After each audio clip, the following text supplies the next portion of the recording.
Welcome to Japanese Kanji Plus. 今日は漢字のいつについて勉強しましょう。1. Radical. 1. School Grade 1. JLPT N5. Onyomi. 1. いつ Kunyomi. 人 一つ meaning 1. A unit. The same. Just. Once.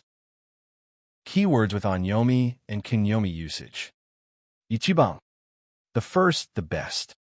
一番初めに覚えた漢字は1です。一度 once one time. 一度日本へ行ってみたいです。1月 January. 1月は1年の中で一番寒い月です。第一 first, number one. 安全第一。一つ one, counter for objects or ideas. 一つ質問があります。同一 identical, same. この二つの漢字は意味が同一です。一言 a single word.